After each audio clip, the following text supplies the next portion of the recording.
still a little tight.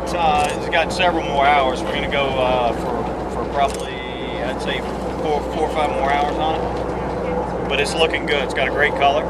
Nice crust, yeah. Sorry. 152?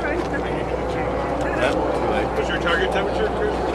He's checking the temperature. We're at 152 right now.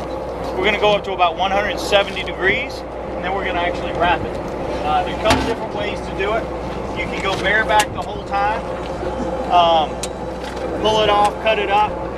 But the reason I like to wrap it is I like to create that au jus. I like all that beef drippings, that brisket drippings, so I can use to pour back over the slices.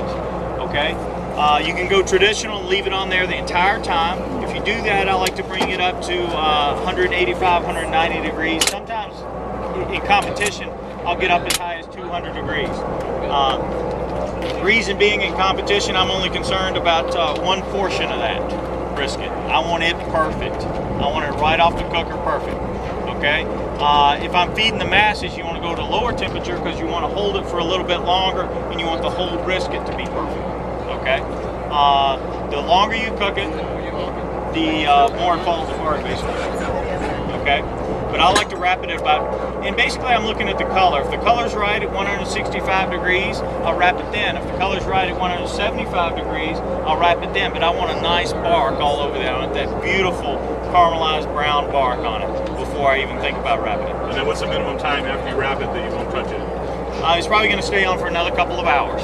Okay? I want to bring the internal temperature, and we've got a thermopin here. We're going to bring the internal temperature up to probably about 190 before I'll pull it, and then I want to set it aside. You've got to let it rest, okay? And that's big, and we'll talk about that when we do the demo over here.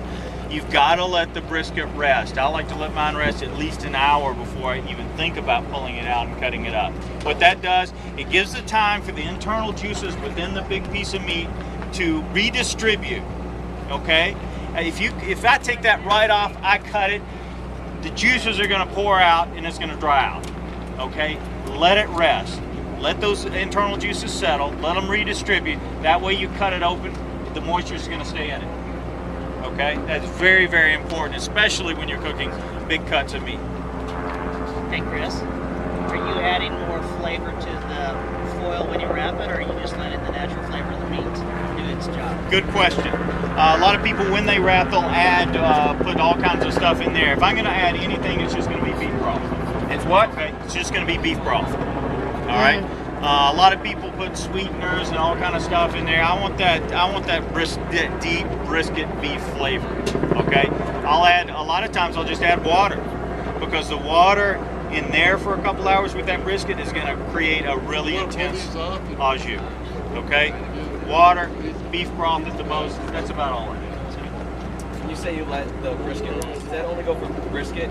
Brisket, pork. Brisket, pork. What else? Love basically anything. Let it rest. Any large piece of it. Right. Do you drop the temperature and leave it in the smoke and rest it, or you bring it out? Bring it out. I'll bring it out and set it on a countertop. Just let it sit there for at least an hour before I cut into it. About after you wrap in the foil, is that going to stay at that same temperature in there?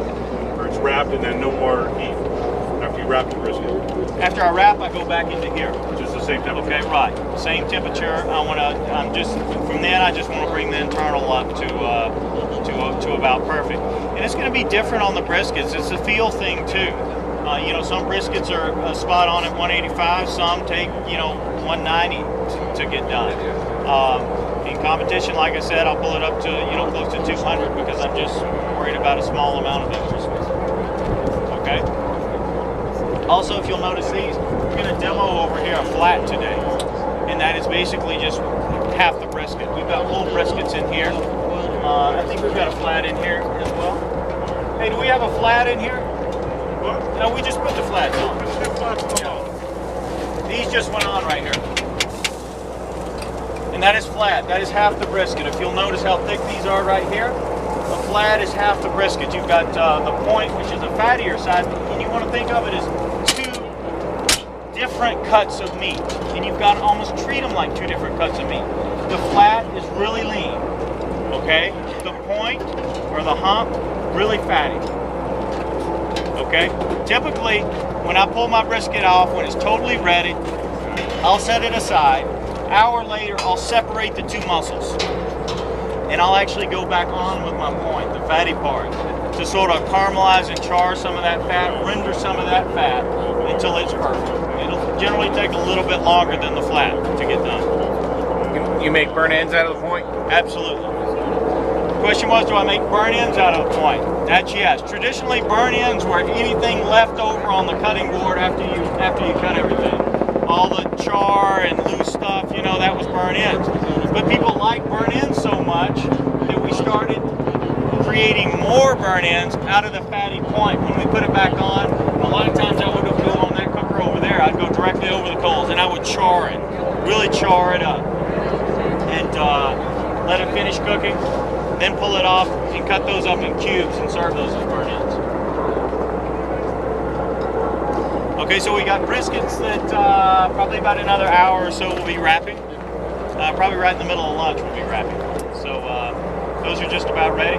Let's go over here and let's talk through how we're going to prepare that brisket before we put it on.